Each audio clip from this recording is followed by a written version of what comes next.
दोस्तों, जिस अजरबैजान ने कभी तुर्की के ड्रोन और इजराइल के घातक हथियारों के दम पर पूरे काकेशस इलाके में अपना दबदबा कायम कर लिया था, आज उसी अजरबैजान की बेचैनी दुनिया के सामने दिखाई देने लगी है। वजह ऐसी है जिसने सैन्य विशेषज्ञों तक को हैरान कर दिया है। बिना एक भी सैनिक सीमा पार भेजे, बिना एक भी गोली चलाए, आर्मेनिया ने अजरबैजान की सीमा के अंदर तक झांक लिया है। सवाल यह है कि आखिर ऐसा क्या हुआ कि जो देश कल तक दूसरों को डराता था, आज खुद शिकायत लेकर दर दर भटक रहा है। और सबसे बड़ा सवाल, इस पूरी कहानी में भारत का नाम क्यों गूंज रहा है? दोस्तों, क्या आपको लगता है कि भविष्य की जंगें सैनिकों से ज्यादा तकनीक के दम पर जीती जाएंगी? कमेंट करके जरूर बताइए। कहानी जितनी दिखाई देती है उससे कहीं ज्यादा गहरी है। कहा जा रहा है कि भारत की एक ऐसी तकनीक ने पूरा खेल पलट दिया है जिसने अजरबैजान की सैन्य तैयारियों को मानो खुली किताब बना दिया। हालत यह हो गई कि अजरबैजान रूस तक पहुंच गया और गुहार लगाने लगा कि उसे रोका जाए, लेकिन अब शायद बहुत देर हो चुकी है। दरअसल इस पूरे घटनाक्रम की नींव उस दिन पड़ी जब निकोल पशिन्यान ने एक बार फिर आर्मेनिया की सत्ता संभाली। पिछली जंग में अपने देश की हार और तबाही को करीब से देखने के बाद उन्होंने फैसला कर लिया था कि अब आर्मेनिया पुराने तरीकों से नहीं लड़ेगा। अब उसे ऐसी ताकत चाहिए थी जो दुश्मन की चाल को उसके चलने से पहले भांप सके। इसी तलाश में भारत उसके सबसे भरोसेमंद साझेदारों में से एक बनकर उभरा और फिर सामने आया वह दावा जिसने अजरबैजान की नींदें उड़ा दी। आरोप लगाया गया कि भारत से मिले एडवांस वेपन, लोकेटिंग रडार और इलेक्ट्रॉनिक वॉरफेयर सिस्टम की मदद से आर्मेनिया ने अजरबैजान की सीमा के अंदर तक सैन्य प्रोफाइलिंग कर ली। कौन सा हथियार कहां तैनात है, कौन सा बेस किस इलाके में है, किस क्षेत्र में क्या गतिविधि चल रही है, ये सब कथित तौर पर आर्मेनिया के सामने आने लगा। अगर आपका देश बिना गोली चलाए दुश्मन की गतिविधियां देख सके तो क्या आप इसे सबसे बड़ी सैन्य ताकत मानेंगे? अपनी राय जरूर लिखिए। सबसे चौंकाने वाली बात यह थी कि यह काम किसी विदेशी जासूसी सैटेलाइट के जरिए नहीं बल्कि इलेक्ट्रॉनिक वॉरफेयर क्षमताओं के दम पर होने का दावा किया गया। यानी बिना सीमा पार किए, बिना किसी जासूस को भेजे, दुश्मन की गतिविधियों पर नजर। यही वजह है कि अजरबैजान अब रूस के पास पहुंचा है। उसे उम्मीद थी कि मॉस्को बीच बचाव करेगा, लेकिन यहाँ खेल और भी दिलचस्प हो जाता है क्योंकि इस पूरे मामले में भारत का नाम जुड़ रहा है और भारत रूस संबंध किसी से छिपे नहीं है। ऐसे में रूस के लिए खुलकर कोई पक्ष लेना आसान नहीं दिखाई देता। लेकिन दोस्तों, इस कहानी को समझने के लिए हमें थोड़ा पीछे जाना होगा। नागोर्नो काराबाख का विवाद कोई आज का नहीं है। दशकों से यह इलाका दोनों देशों के बीच संघर्ष का कारण बना हुआ है। 1990 के दशक में आर्मेनिया ने बढ़त हासिल की, लेकिन समय के साथ अजरबैजान ने तेल और गैस से मिली दौलत को अपनी सेना पर खर्च किया। उसने आधुनिक हथियार खरीदे, नई तकनीक अपनाई और धीरे धीरे अपनी सैन्य ताकत को कई गुना बढ़ा लिया। फिर आया 2020 का वह युद्ध जिसने दुनिया को दिखा दिया कि आधुनिक युद्ध अब कैसे लड़े जाते हैं। अजरबैजान ने तुर्की के ड्रोन और इजराइल के आत्मघाती ड्रोन का इस्तेमाल किया। उसने ऐसी रणनीति अपनाई कि आर्मेनिया के कई एयर डिफेंस सिस्टम एक एक करके निशाना बन गए। बड़े बड़े रडार और मिसाइल सिस्टम भी उन ड्रोन के सामने असहाय नजर आए। दोस्तों, क्या 2020 की जंग ने दुनिया को यह बता दिया था कि ड्रोन भविष्य के युद्धों का सबसे बड़ा हथियार बनने वाले हैं? हाँ या नहीं, कमेंट में जरूर बताइए। उस युद्ध ने आर्मेनिया को एक कड़वा सबक दिया। उसे समझ में आ गया कि केवल पारंपरिक हथियारों के भरोसे भविष्य की लड़ाइयां नहीं जीती जा सकती। जिसने इलेक्ट्रॉनिक स्पेक्ट्रम, सेंसर और ड्रोन तकनीक पर पकड़ बना ली, वही असली बढ़त हासिल करेगा। लेकिन आर्मेनिया के लिए झटका सिर्फ युद्ध की हार नहीं था। उससे भी बड़ा झटका तब लगा जब उसे लगा कि संकट के समय रूस वैसा साथ नहीं दे रहा जैसा उसने उम्मीद की थी। धीरे धीरे येरेवन में यह सोच मजबूत होने लगी कि सुरक्षा के लिए नए साझेदार तलाशने होंगे। यहीं से भारत और फ्रांस की एंट्री शुरू हुई। भारत के लिए भी यह सिर्फ एक रक्षा सौदा नहीं था। दक्षिण काकेशस में बढ़ती मौजूदगी का मतलब था एक ऐसे क्षेत्र में प्रभाव बढ़ाना जहां तुर्की, पाकिस्तान और अजरबैजान पहले से एक दूसरे के काफी करीब माने जाते हैं। अब कहानी में एक और दिलचस्प मोड़ आता है। जैसे जैसे आर्मेनिया की क्षमताएं बढ़ीं, वैसे वैसे अजरबैजान की चिंता भी बढ़ने लगी। कुछ दावे तो यहां तक किए जाने लगे कि आर्मेनिया की नई सैन्य तकनीकों के पीछे भारत की अप्रत्यक्ष भूमिका है।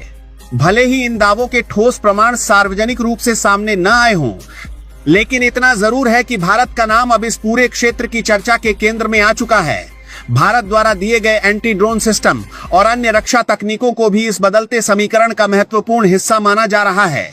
आधुनिक युद्ध में ड्रोन बड़े खतरे बन चुके हैं और उन्हें रोकने की क्षमता किसी भी सेना के लिए बड़ी ताकत मानी जाती है। अगर आपको एक विकल्प दिया जाए तो आप क्या चुनेंगे, ज्यादा टैंक या ज्यादा हाईटेक ड्रोन? कमेंट में अपना जवाब जरूर दीजिए। उधर अजरबैजान, तुर्की और पाकिस्तान की तिकड़ी भी लगातार मजबूत होती रही है। तीनों देशों के बीच रक्षा सहयोग बढ़ा है और कई मौकों पर वे एक दूसरे का खुलकर समर्थन करते दिखाई दिए हैं। ऐसे में आर्मेनिया और भारत की बढ़ती नजदीकियां स्वाभाविक रूप से इस समीकरण को प्रभावित करती हैं। सबसे दिलचस्प स्थिति रूस की है। कभी पूरे काकेशस क्षेत्र का सबसे प्रभावशाली खिलाड़ी माना जाने वाला रूस आज देख रहा है कि उसका पुराना सहयोगी आर्मेनिया नए साझेदारों की ओर बढ़ रहा है। यही कारण है कि इस पूरे घटनाक्रम को केवल हथियारों की कहानी सभी नहीं बल्कि बदलते वैश्विक शक्ति संतुलन की कहानी भी माना जा रहा है। अब सवाल यह है कि क्या यह सिर्फ शुरुआत है? क्या आने वाले समय में भारत और आर्मेनिया की साझेदारी और मजबूत होगी? क्या अजरबैजान, तुर्की और पाकिस्तान इसके जवाब में नई रणनीति तैयार करेंगे? और क्या दक्षिण काकेशस का पूरा शक्ति संतुलन बदलने वाला है? दोस्तों, आपको क्या लगता है? क्या भारत की बढ़ती भूमिका इस क्षेत्र में स्थिरता लाएगी या फिर प्रतिस्पर्धा को और तेज करेगी? अपनी राय कमेंट में जरूर बताइए, क्योंकि इस कहानी का सबसे बड़ा अध्याय शायद अभी लिखा जाना बाकी है। दोस्तों, इस पूरी कहानी का सबसे दिलचस्प पहलू हथियार नहीं बल्कि भरोसा है। पिछले कई दशकों तक आर्मेनिया को लगता था कि संकट आने पर रूस उसकी ढाल बनेगा, लेकिन अब पहली बार ऐसा दिखाई दे रहा है कि आर्मेनिया अपनी सुरक्षा की कहानी खुद लिखना चाहता है। यही वजह है कि आने वाले वर्षों में दुनिया शायद एक नया ट्रेंड देखेगी, जहां छोटे देश किसी एक बड़ी ताकत पर निर्भर रहने के बजाय कई देशों के साथ मिलकर अपनी सुरक्षा व्यवस्था तैयार करेंगे। एक और बड़ा संकेत इस घटनाक्रम से निकलकर सामने आता है। आज तक दुनिया में सैन्य ताकत का मतलब टैंक, लड़ाकू विमान और मिसाइलें माना जाता था, लेकिन अब शायद सबसे कीमती चीज जानकारी बनने वाली है। जो देश दुश्मन की गतिविधियों को पहले देख लेगा, उसकी आधी जीत वहीं तय हो जाएगी। हो सकता है कि भविष्य में युद्ध शुरू होने से पहले ही एक पक्ष इतना ज्यादा डेटा जुटा ले कि दूसरे पक्ष को लड़ने का मौका ही न मिले।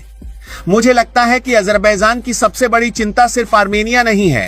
असली चिंता यह हो सकती है कि अगर भारत के सिस्टम और तकनीक की चर्चा इस तरह बढ़ती रही तो दूसरे छोटे देश भी इसी मॉडल को अपनाने लगेंगे। यानी कम बजट में भी बड़े विरोधी के खिलाफ मजबूत निगरानी क्षमता हासिल की जा सकती है। अगर ऐसा हुआ तो दुनिया के कई पुराने शक्ति संतुलन बदल सकते हैं।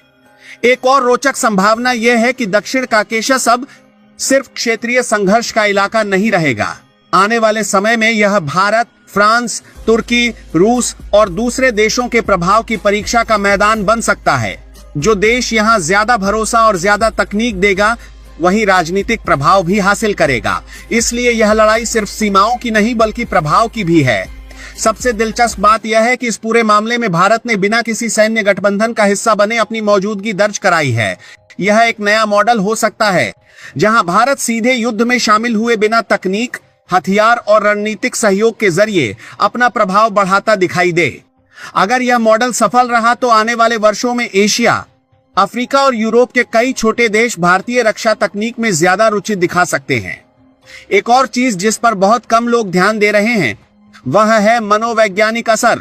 जब किसी देश को यह महसूस होने लगे कि उसकी सैन्य गतिविधियों पर लगातार नजर रखी जा रही है, तो उसके फैसले भी बदलने लगते हैं। कई बार डर केवल हथियारों से नहीं बल्कि इस सोच से पैदा होता है कि सामने वाला आपकी हर चाल समझ रहा है। यही कारण है कि भविष्य में इलेक्ट्रॉनिक वॉरफेयर और निगरानी तकनीकें मिसाइलों से भी ज्यादा महत्वपूर्ण बन सकती हैं। मेरी नजर में आने वाले समय का सबसे बड़ा बदलाव यह हो सकता है कि दक्षिण काकेशस में हथियारों की दौड़ अब ड्रोन बनाम ड्रोन की नहीं रहेगी, बल्कि सेंसर बनाम सेंसर और डेटा बनाम डेटा की हो जाएगी। जो देश ज्यादा देख सकेगा, ज्यादा समझ सकेगा और तेजी से फैसला ले सकेगा, वही बढ़त हासिल करेगा। और अगर यह अनुमान सही साबित होता है तो इतिहास शायद 2020 के युद्ध को ड्रोन युग की शुरुआत और वर्तमान घटनाओं को इलेक्ट्रॉनिक वॉरफेयर युग की शुरुआत के रूप में याद रखिएगा।